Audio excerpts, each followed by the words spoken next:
All right. Good morning, everybody. My name is Hannah, and I'm from J7 Communications. And for those of you who've just joined us, I'll be moderating our webinar today, Driving the Rise of Modern Compliance. So thank you so much, everybody, for joining us. Little bit of technical housekeeping before we begin. As usual, please do ensure that you're on mute if you're not speaking, and please do note that this session is being recorded so that it can be viewed at a later date. Now that that's aside, let's move on to our main event.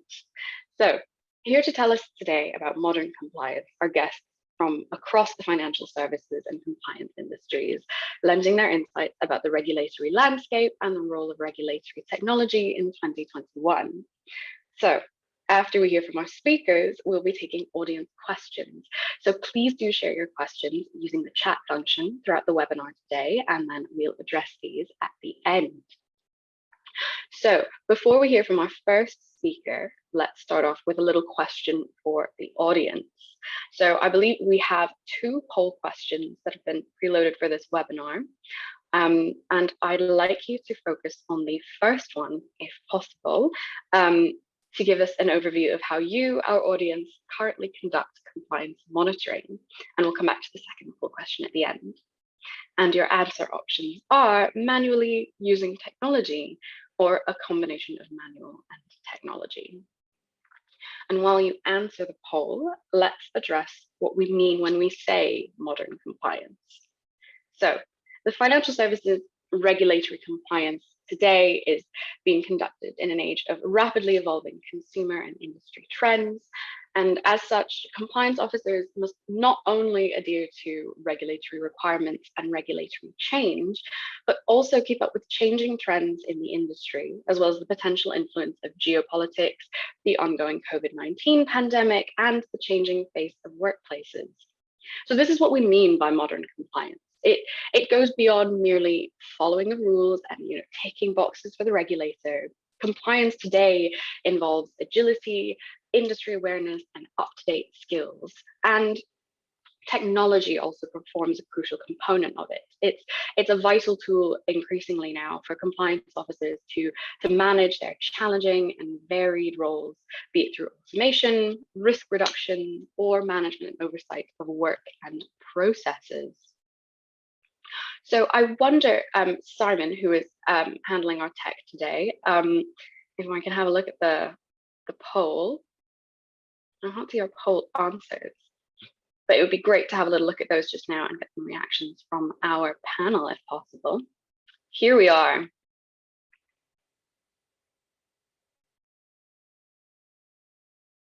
Excellent. And do we have any results for these in yet?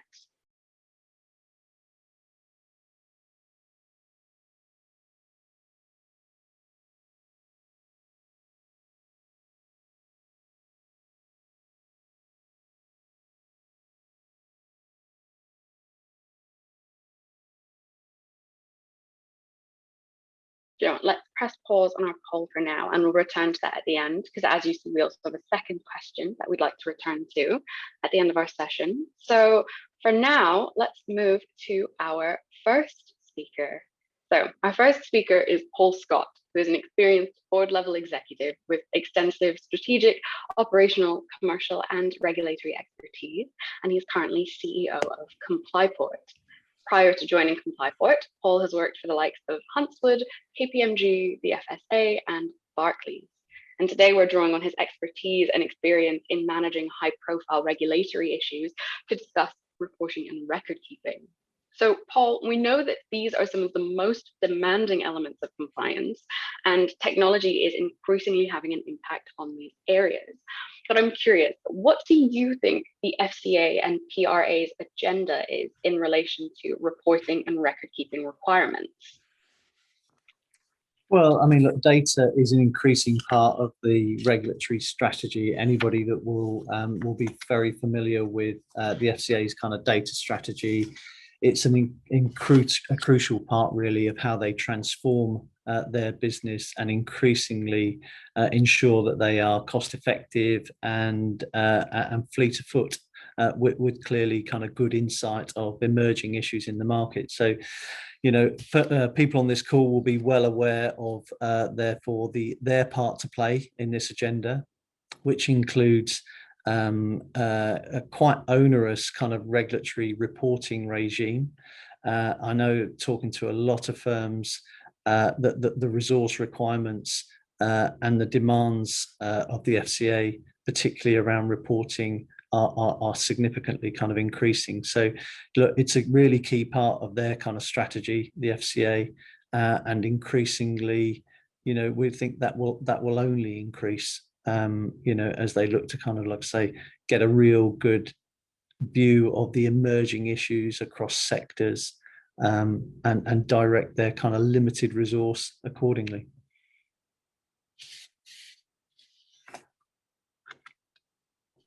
Just realized I'm on mute, a classic Zoom error. Apologies, everybody. So thank you for that, Paul. And now I note that the FCA has previously stated that the quality of data that they've received isn't always of a standard that they'd expect, and that their data needs have evolved as technology and business models have changed. So how can firms improve their data collection and their record-keeping processes to meet the regulator's desired reporting standards? Well, look, data and record keeping, record keeping is not new.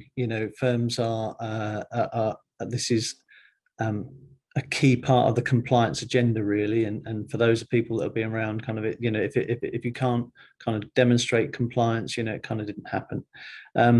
There's a real balance here, and for the FCA, between kind of data required and data desired. So they kind of, whilst they have this appetite for an increasing kind of appetite for data to ensure that they have a good view of the market and etc. I think there's a real balance for how much data that they require, and also to ensure that it's not just a one size fits all. Because look, as we all know, firms that operate in very similar sectors still have very, very different approaches to how they run their business, how they're set up internally, their own kind of in-house kind of operations.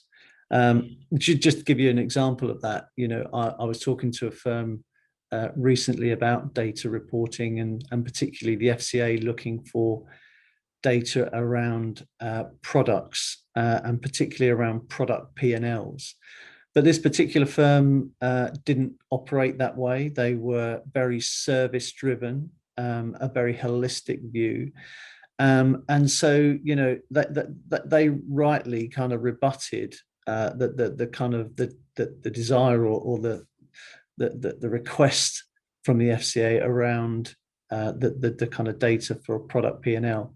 So I think, look, there's a real balance here between, as you get more and more granular around data, ensuring that it's not just pulling data purely for the FCA. And obviously there's a risk with the data that, this is just only indicative as well of a firm's operations and how it runs itself. It should inform further discussions rather than necessarily, analysis and conclusions being drawn just from that data.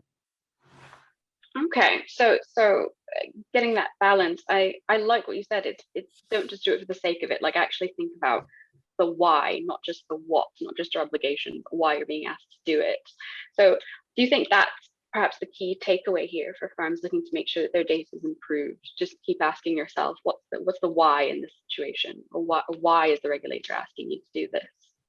Well, I think the why is important. I also think it's, but firms really need to understand and ensure that the data that is robust and it is reliable. We all know that kind of, rubbish in is rubbish out, kind of, so,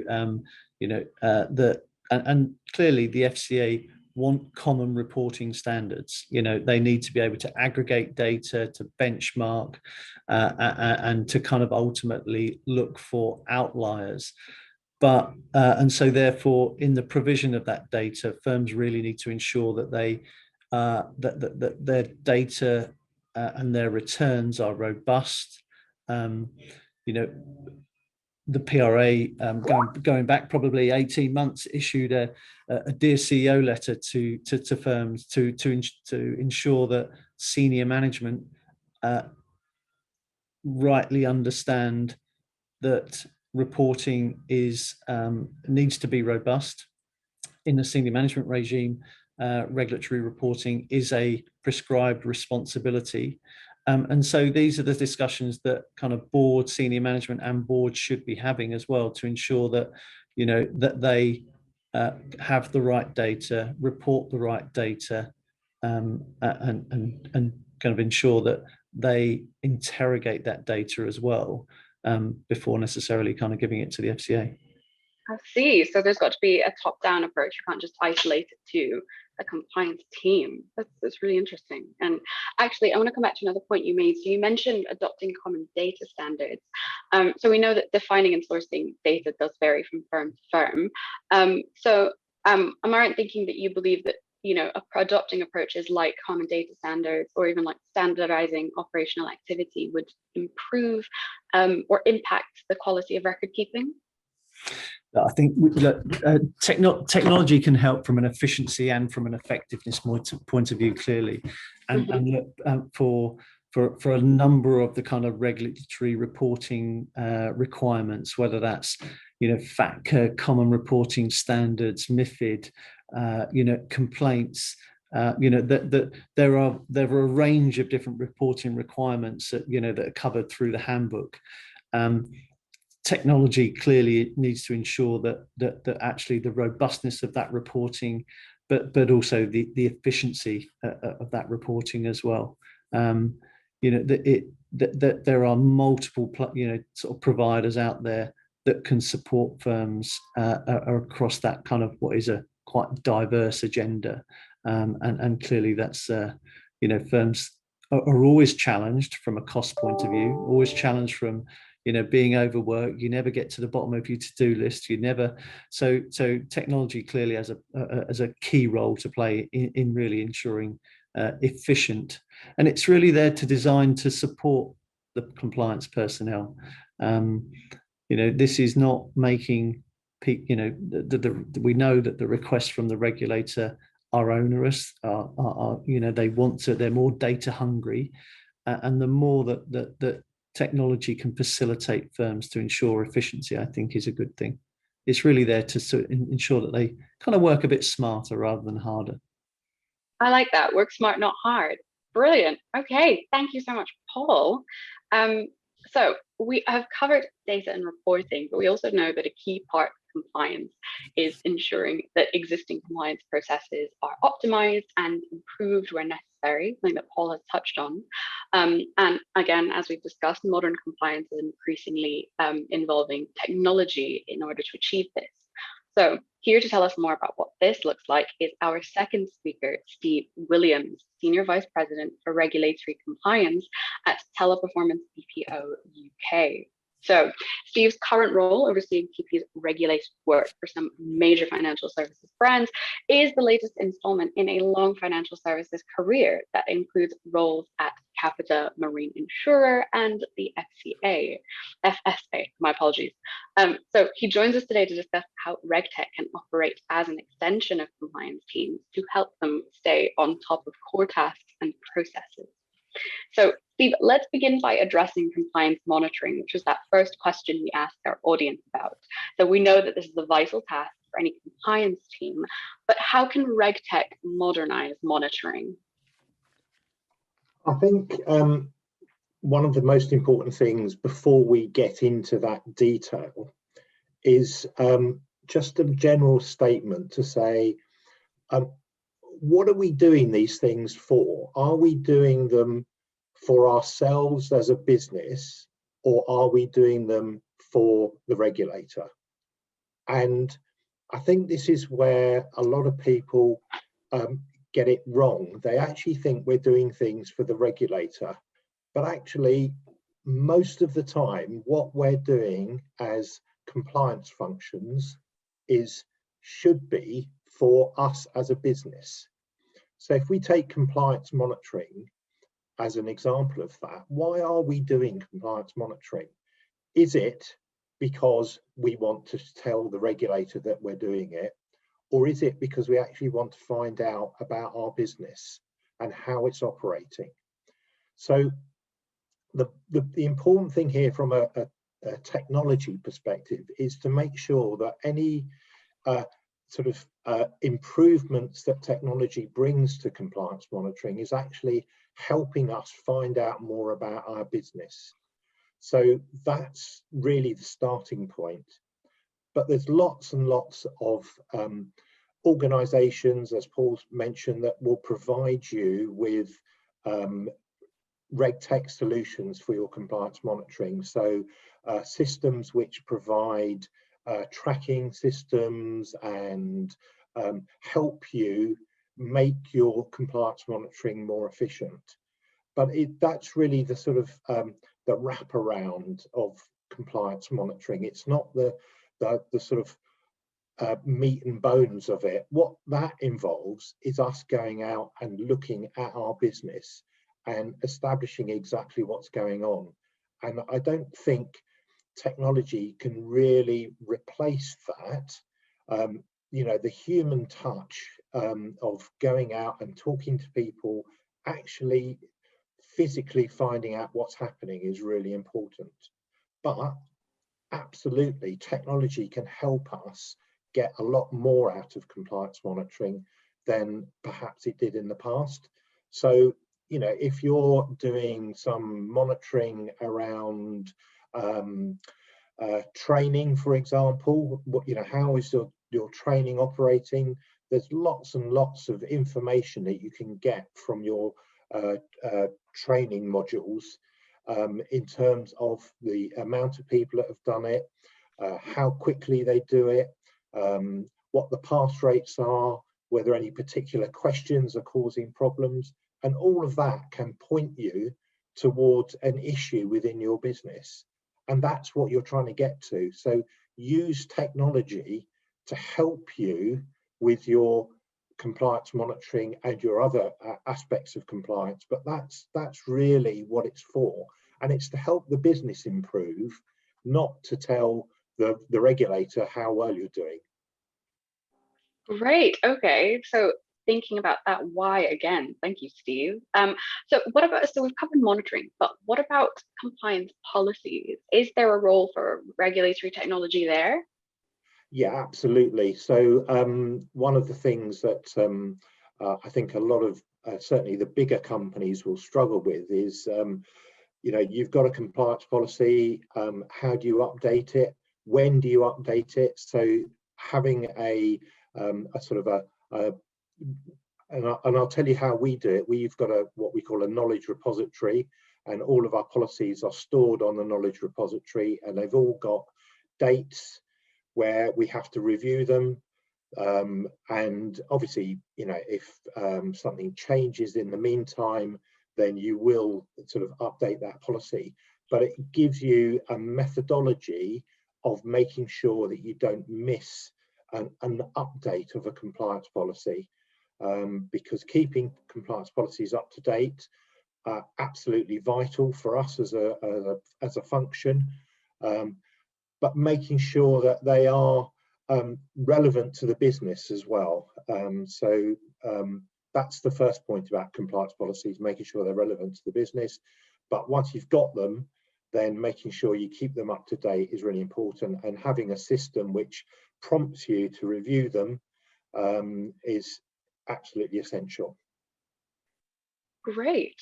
So we've heard that technology can help with day-to-day work and keeping things up to date, but we also know that compliance teams also need to stay up to date with training and professional development. So where does RegTech fit in with this? Well, I think all sorts of training these days, and I can't imagine, you know, in this sort of what I might term as a post-pandemic world, that there will be much face-to-face training going on in the future. It's almost certainly going to be online or on Zoom or whatever system that people use. So I think that technology, the fact that it can be recorded, it can you can extract data from it, is really important. So from a looking at other people's training, as I said earlier, you can get lots of data out of it, which helps inform how your business is operating, what the culture of your business is. But from a personal functional development perspective, it can also help you look at your staff and see how they're developing, what sort of training they're doing, getting information about their training and their strengths and weaknesses from it, and help them develop. So it's a really good developmental tool. But again, technology can help inform you about the sorts of things that you need to talk to your staff about. All right. So yeah, talking to staff, that reminds me, I really want to come back to your point that you made at the beginning about the human touch. I like that, this notion that, you know, we're not going to be replaced by software and machines. Can you talk a bit more about that? So, you know, we understand that the right RegTech can take care of multiple compliance tasks. It can assist with professional development, but how do you see technology fitting alongside that necessary human touch in compliance? Yeah, I mean, one of the things that, I mean, I work for a business process outsourcer, so a lot of the things that we do is about improving processes, not obviously just on the compliance side, but just generally processes. So, you know, the work that we do for financial services firms, we're constantly looking at how we can improve the way that customers interact with their service provider, and you know, making sure that they've got multiple channels to use. So chatbots can really help. From our point of view, we try to look at using the simple technology where we can, because technology doesn't need to be complex. It can be simple at times. You know, if you want reminders about things, you know, Microsoft Office does that perfectly well. You know, and it's so simple to use. But you know, there are things that we can do from an advanced technology perspective. You know, the sort of AI and sort of machine learning, if you can start to get into that, and I have to admit I'm not an expert on this by any means, but if you can start to get into that, and certainly in some of the, you know, the high volume transaction monitoring that we need to do as compliance professionals, some of that can be really useful in picking out how the processes are working and giving us information about how our business is running. I see. Okay, excellent. Thank you so much, Steve. So we've heard from Steve and Paul about how the crucial role that RegTech can play in helping compliance teams, it helps meet their responsibilities essentially, and helps you keep developing, keep up to date with the industry. But as Steve said, we cannot lose that human touch. But I think this raises some further questions, like, is RegTech just an inward-facing resource for compliance teams? Or, you know, since RegTech encompasses a wide variety of products and services, as our previous speakers have touched on, how can firms select the right software for them? So here to answer these questions is Hilton Gudrian, Head of Service for ComplyPort's Portal Software as a Service Compliant Management Solution. So he joins us to shed light on how compliance technology is helping firms manage the impact of external forces on their businesses. So Hilton, from your experience, how can firms evaluate, you know, different compliance technology offerings to perhaps find a suitable replacement for manual processes? Thank you, Anna. I've read a recent survey where it said that 33% of respondents that their processes are too manual, with 25% saying processes are too time consuming. So either way, this adds up to wasted expenditure and too much time spent on routine compliance tasks, which can obviously be automated. So from my point of view, the main thing would be to assess what's taking up so much time. So evaluate what you're spending all your time on and how much of this can be automated. Usually there's some processes that can't easily be automated, but a lot of the general tasks can to some extent at least. And then you need to evaluate this against what solutions are available. So there will be existing solutions that promise to save time on various aspects, but you need to take this into account as to what you're spending your time on and what solutions can basically speed that up for you. Another factor that you need to take into account is cost. Obviously, not all tools are equal, so you need to assess whether or not your return on investment is essentially worth it. So this can be done by evaluating a few different tools. Most places have some sort of trial account that you can have a quick look at the tool and see whether or not it fits your needs, and whether or not that's basically going to be a cost-saving device for you. And then lastly, you'd need to have stakeholder buy-in. You won't be the only person using the software. You'd most likely have either other individuals within the firm, team members using the software, but also other senior managers who would need to evaluate the software and be able to, save them time as well. So it'll be basically three different areas that you'd need to focus on to assess whether or not a tool is right for your company. Okay, I like that. A little three-step process, nice and straightforward. So for firms who are looking to use this compliance technology, or firms who have made that investment, how can a firm leverage technology to better manage core functions of compliance? Well, there's quite a few ways that technology can help in this respect. We've seen that the COVID-19 crisis is catalyzing technology adoption because CEOs are facing increasing compliance risk, and they're having to find more ways to save time and to stay on top of the ever-changing regulatory landscape. So there's a few different areas where this could assist. In terms of changing regulation, as a busy compliance professional, it's very hard to keep up to date with changing regulation along with everything else that you need to do. So tech can assist in this regard. So in terms of new regulation that comes out, technology can automatically provide you either with reminders or prompts to notify you what the changes are, but also what to look out for. So basically, if there's new areas that need to be monitored or assessed, technology can basically help and make that process much easier. Also, as Steve mentioned, a distribution of policies and procedures to individuals or stakeholders within the firms. You can have tech automate this process for you rather than you manually checking through details. There's certain policy builders that can help assess this for you or distribute it to individuals within the firm without any intervention by yourself, so that can all be automated.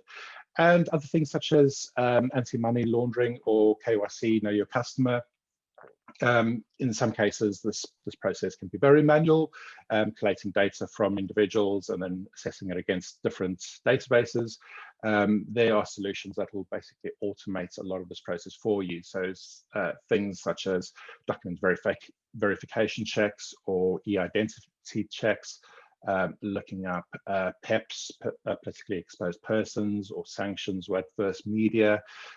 Software can automate all of this for you, as well as AML checks. We can set up checks that will basically go continuously throughout the year to check that everything is set up as it should be. So that can basically help a firm to leverage technology and automate their processes.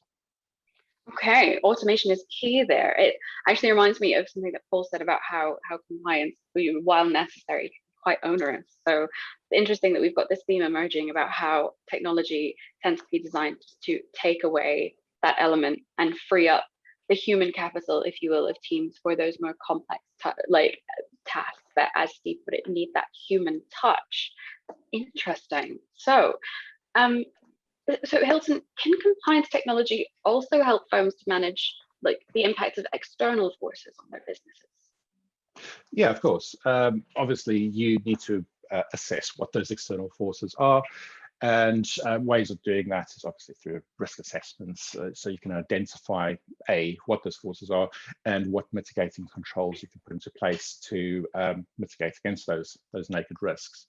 So yes, there's risk management tools that can be employed to help identify those risks, put in checks and tasks to basically address those, assign them to other individuals within firms, so that these can all be basically siloed or at least parameterized into the various categories that they are, so that they can be identified and assessed on their merits.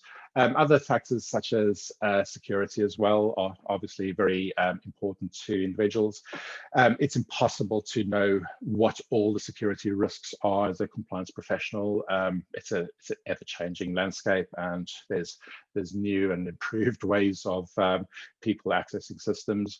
So having software that takes care of that for you is a massive boon. Essentially, you don't need to know what all the potential vulnerabilities of the software are. The software can already do that for you, assess against cyber attacks or whatever the case may be. A proper piece of software can help protect against that. Okay, so all about assessing what you need as a business and then matching that to what's being offered by the services on the market. Am I right in thinking that? Yeah, exactly that. So, I mean, you could, most softwares will be able to have the same security features. Being online, obviously, there's an inherent risk of attackers or dedicated denial of service attacks. So a modern operating system or a modern compliance management system would have security features in place to protect against those. All right, excellent. Thank you, Hilton. So let's now turn to a practical example of RegTech in action with our final speaker, Natalie Okorie. So Natalie is the compliance officer for Cohen & Steers UK, having previously held compliance monitoring and generalist roles at M&G Investments, Alliance Bernstein, and Legal & General Investment Management. At Cohen & Steers, Natalie is the person responsible for all compliance matters relating to the UK office, and she's well versed in using RegTech to help manage these responsibilities. Having used Comply Portal's software since joining Cohen & Steers, Natalie is with us today to share her insights and experiences with putting RegTech to work. So, Natalie, what are some of the challenges that you faced as a compliance officer, and how has employing the Comply Portal solution helped you to overcome these challenges? Yeah, so prior to Cohen & Steers UK becoming a client of Comply Port, the challenge that the firm was facing was with regards to conducting its thematic compliance monitoring. Because at the time we just didn't have the internal resources available to be able to really develop a comprehensive compliance monitoring program. And the UK compliance officer at the time, she was New York based, so between the New York office and the London office, and so even finding the time was a challenge. And so the firm sort of solution, the Comply Port solution, really helped us to overcome these challenges, because the portal provided an inbuilt comprehensive compliance monitoring framework and plan, together with a scheduled workflow of compliance monitoring questionnaires, which cover the broad spectrum of regulatory areas that we need to monitor. And because it's been developed by a compliance consultancy, and we have, you know, 2 senior compliance consultants dedicated to our firm, that really gave us comfort, because that expertise is there, and I think from our perspective helps to at least minimize the risk of us not monitoring an area that we should be. So the ComplyPort solution, it really enabled the compliance department to be able to provide assurance to the board that we now have a robust compliance monitoring program in place. I see. So what factors were taken into account when identifying this RegTech solution? Well, I think first and foremost, we wanted a solution that would enable the firm to be able to meet its regulatory obligations concerning monitoring. That's definitely the most important thing. But in addition to that, a solution that would help to bring some degree of automation, reduce, you know, manual processes, a solution that just would help to alleviate that burden of having to rely on internal resources, which was important, you know, for us, as we just didn't have a large team and lots of resource available, and a solution that would just generally help to increase efficiency. So then how then has the ComplyPort solution helped save these resources, increase efficiency, you know, automate processes? Can you talk a bit more about that? Yeah, so we were able to really focus on customizing the monitoring framework and questionnaires to fit our business model, rather than having to develop something from scratch. So that really did save time and resources. The compliance monitoring questionnaires, they're on an automated cycle. You know, they become due on an automated cycle, and we get these automated like prompts or reminders for completion. That's very helpful for ensuring that you know, we stay on track of the monitoring and it doesn't fall behind, because monitoring is not the only thing that I do. It's one of the things that I do amongst a bunch of other things. So those reminders are very helpful, just to ensure that we you know, stay on track of the monitoring. And another thing that I would say is the solution, it made data sharing across the team very easy, because, so for example, if my manager wants to review any monitoring that I've completed, rather than having to send an email with a bunch of attachments, he can just log on to the portal, you know, from any device. All the information is there with the full audit trail. The portal, it centralizes the monitoring with the compliance registers, the compliance documentation, you know, the policies and procedures. So it really sort of simplifies compliance management and monitoring. It makes it much more efficient. And, you know, it certainly, sort of as Steve mentioned, it doesn't replace the need for compliance. That human touch is definitely important, but what it does do, you know, as Paul mentioned, it definitely enabled us to be able to work in a much smarter way, and make the job of monitoring easier, which is a good thing. Excellent. Thank you so much, Natalie. I like that. I'm glad that we managed to round off with a practical example of RegTech in work. So really reinforcing what we're hearing about, you know, finding the right technology, knowing what your business needs, and then matching that to a service offering. And it sounds like it's freeing up you to, you know, you get those monitoring tasks, those necessary things that you need to tick off, done, reminded, on track, and you can juggle all the other demanding aspects of your role. Brilliant. So thank you so much for joining us, Natalie, and thank you to all of our speakers today for sharing your insights. And now, back to our audience, the spotlight is on you. You are very welcome to ask questions of our panel as a whole. If you have specific speakers in mind, please do drop your questions in the chat box and we will tackle those just now. I see we have one already. We have someone asking which RegTech solution is best for logging postal account trading. They're saying, I have many broker statements that I need to monitor on a quarterly basis, and it's very cumbersome to do so. Hilton, is that something that the ComplyPort software covers? Yeah, absolutely. I mean, I've coming from a very biased standpoint, obviously, I've got vested interests. But yes, ComplyPort would be able to assist with personal account dealing. Essentially, how the software works is that it is a workflow process, or approvals workflow process, where individuals can log those requests, it'll be sent over to either a compliance professional or a group of individuals or senior managers for approval, and they can correlate that against either restricted lists or whitelists or whatever the case may be, to basically decide whether or not to give that approval, which will then automatically go back to that originator of the request. So that process is automated to a large extent. The compliance officer will essentially just receive the request via their inbox notification, and then they can assess whether or not the merit of the request against any lists and give approval all through the system without needing to do that as a manual process or use anything else. I see. Thank you, Hilton. Paul, I see you have a hand raised. Do you have an answer to that question as well?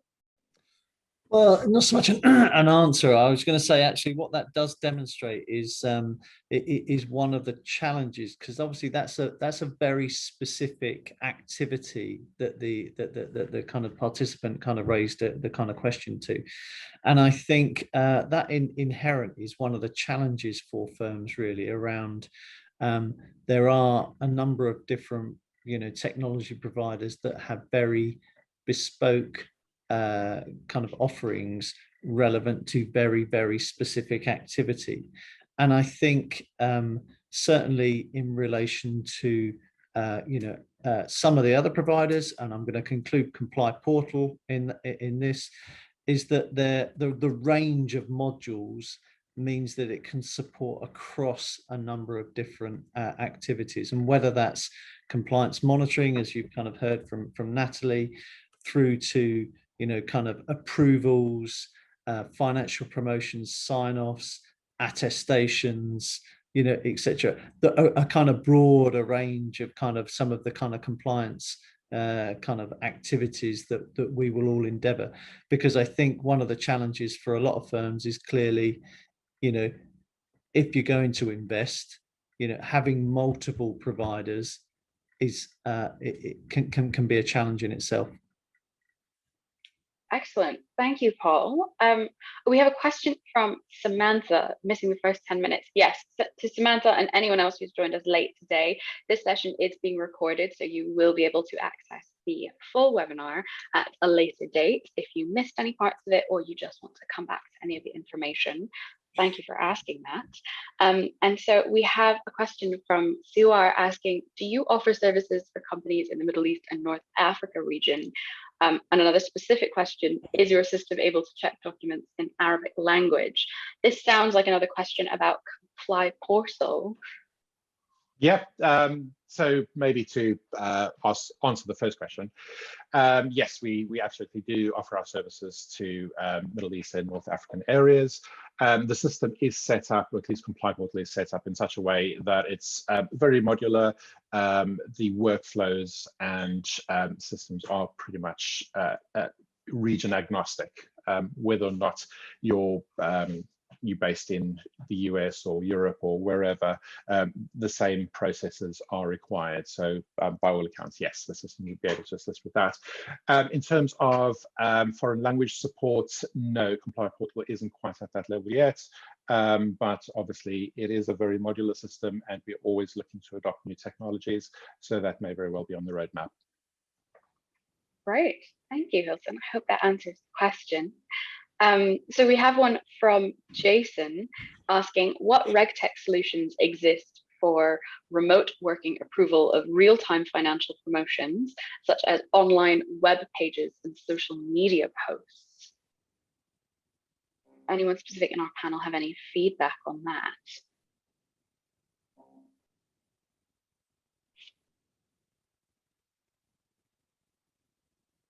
In terms of social media posts, I do wonder, is that RegTech or is that a perhaps communications management software? Paul, did you want to chime in on that one? Yeah, sorry, I didn't realize. So, I mean, look, financial promotion sign-off, again, technology and the use of that, particularly given sign-off typically comes from a range of different stakeholders, whether that's kind of the marketing, business, compliance, etc. So ensuring a kind of a seamless kind of workflow of activity that can ensure that, you've got the right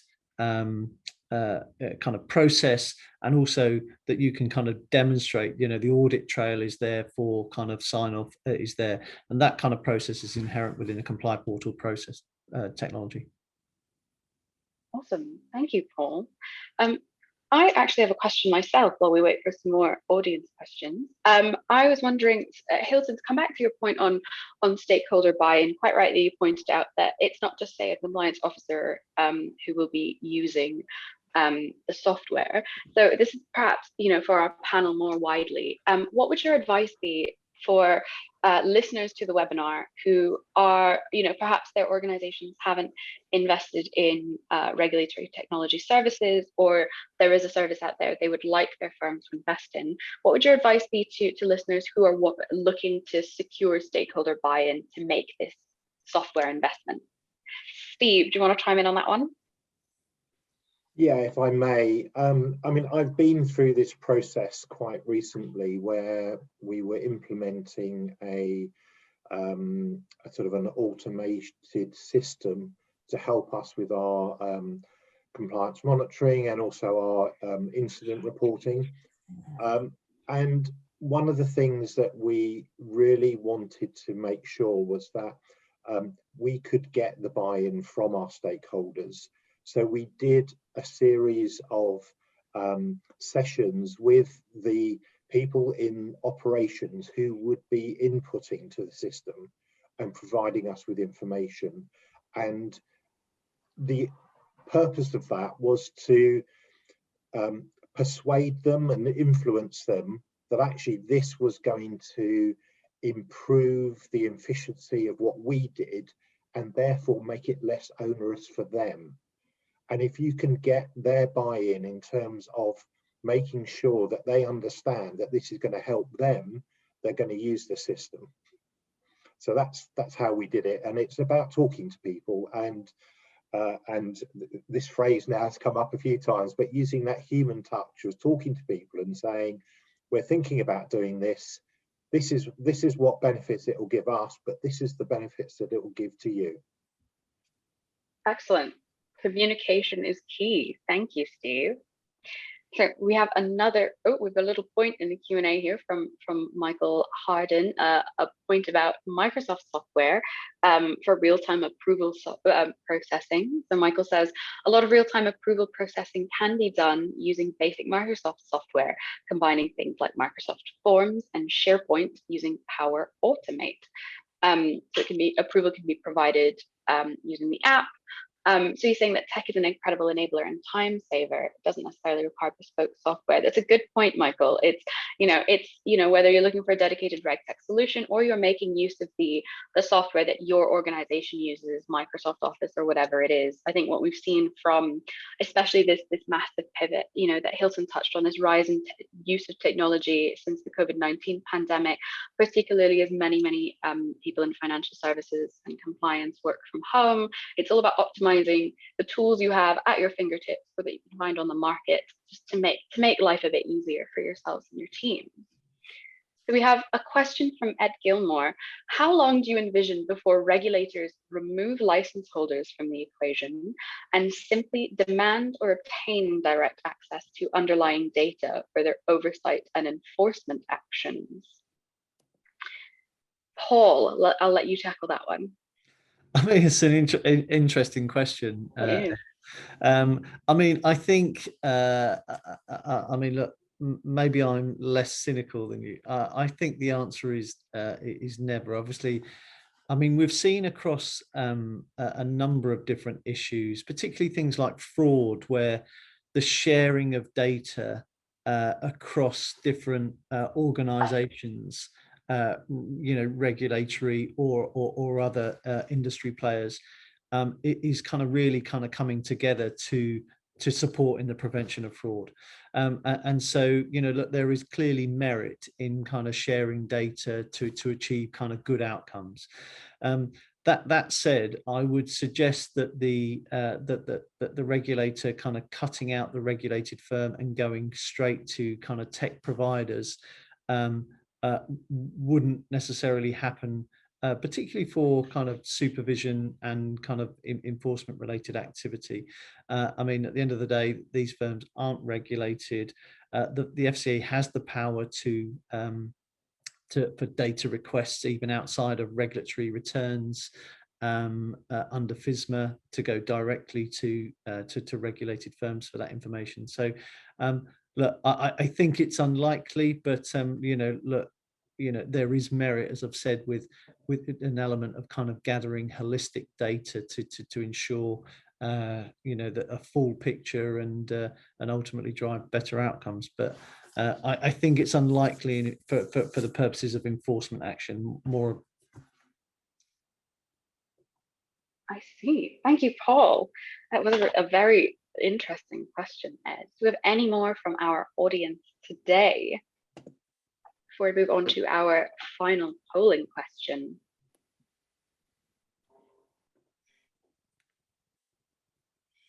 I think we have perhaps very thorough speakers today, a lot of questions answered in your segments. So in that case, if anyone has any questions, although do drop them in the chat with Q&A if you do, let's move on to our final poll. So if I can ask Simon, our host, to pop that poll up again, and we're seeing results now, very interesting. We've got for question 1, and please do answer if you haven't already, folks. We have, how do you currently conduct compliance monitoring? And our highest number of responses are saying a combination of manual and technology. It's interesting. So that seems to be reflective of what our speakers have said today, that it is not just a case of these days just wholesale putting all of your compliance monitoring onto whatever software you might be using or onto your team. A lot of people are taking that middle path of combining the human element with the technological element. Although we do have quite a number of responses who are saying that they're conducting compliance monitoring manually. Are we surprised by that? Our panelists today, did you expect slightly different answers from our audience? Steve, go ahead. Yeah, no, I don't think I expected anything different. The combination of manual and technology, I think is probably, in some ways, I'm surprised it's not a higher percentage than that. And I'm slightly surprised that 38% are still doing everything manually, because, that's an indication that those functions are either very small and therefore manual works. And if it works for them, that's fine, or they're a bit behind the times and need to get with the technology improvements that can help them enormously. So slightly surprised 38%, but as I say, it could be that they're very small companies. And obviously, really, you should only do what's appropriate to the size of your company. And if you're very small and you can do things manually, you don't need to use technology, then don't use it. Use what's appropriate for your firm and the size of your firm. That's something that I think is important as well. Excellent. Thank you for that insight, Steve. I like that. Don't just consider what your firm needs, but also, what's actually relevant for your team and your team size. And you never know, perhaps if we ask this again in a few weeks' time, those results might change depending on what people think about compliance, having heard from our speakers today. And we're also seeing a lot of interest in monitoring in terms of demonstrations of services, but also risk and KYC and AML. Very nice. So do keep answering that. And we have another question actually before we go. One of our attendees is asking, what advice would you give to small companies who do not have the financial strength to invest in a robust compliance system, but still want to remain compliant? Steve, do you want to chime in on that one as well? Got your hand up there.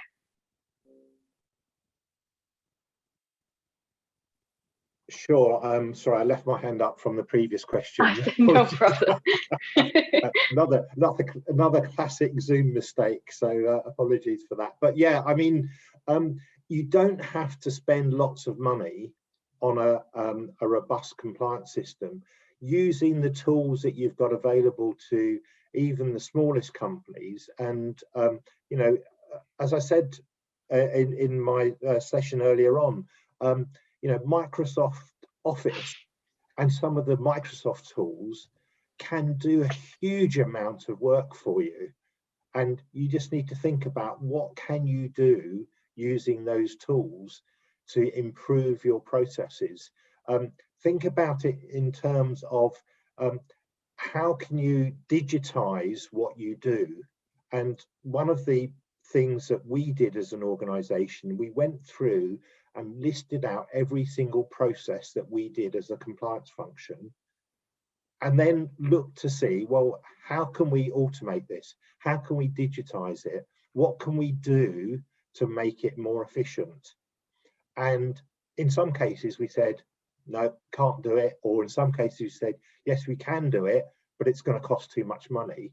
And in other cases, it was a case of, well, actually, we've got tools already available that we can use to help with this. Let's use them.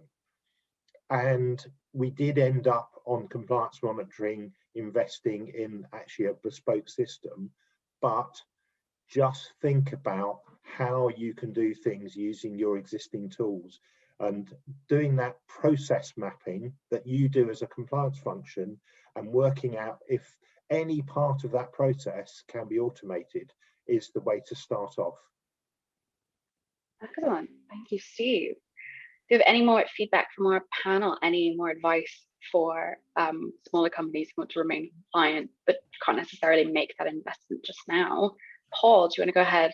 Yeah, I mean, look, I'll just come in and just say, I think with all investment, with all firms, you know, I think it's important to look at kind of the ROI. So kind of Steve's talking then about kind of policies and processes and the key activities undertaken by compliance teams.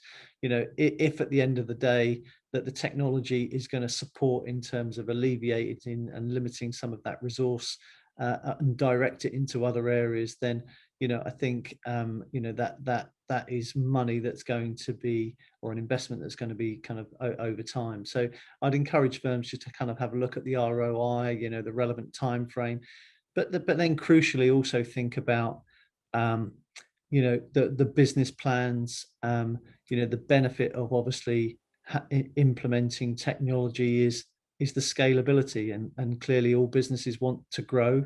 And therefore, you know, having that kind of foundation in place, you know, supports the level of kind of growth from a compliance point of view, the kind of thereafter. So, yeah, I mean, it can be challenging to kind of implement technology, you know, with the right support and the right system. I think firms should see a kind of a decent ROI and kind of free up a bit of compliance resource to kind of focus on some other areas. Great. Thank you so much, Paul. And I'm afraid that's all we've got time for today. Just before we go, Michael's made a couple of great comments. So Michael, just to let you know, we've seen what you've said, and we have made a note of that internally. A great suggestion to pose the question about the proportion of time that compliance officers feel that they spend like manually processing things. And so Michael's given a few examples. So we'll definitely reflect on that internally and watch the space to see if we do anything on that in the future. So as not to keep you any longer, I think all that's left today is to say thank you again so much to all of you in our audience for joining us today. We really hope you've gained something from this session. I certainly feel like I've learned a lot. And thank you again to all of our speakers for your time and your insights today. If you want to find out more about the work that our speakers are doing, then for more about Steve and Teleperformance, do visit teleperformance.com. And for more about Natalie and Conan Steers' work, visit conansteers.com. And to find out more about Paul and ComplyPort's work, do visit complyport.com. And for more events of this nature, please do sign up to Comply Portal's email newsletter, and you can follow Comply Portal and ourselves at J7 Communications on LinkedIn to be notified of any future events of this nature. If you just search, you know, Comply Portal or J7 Communications, you will find us. And then apart from that, yeah, I hope you're all very well and have an excellent rest of the week. Thank you so much for joining us, and take care, everyone.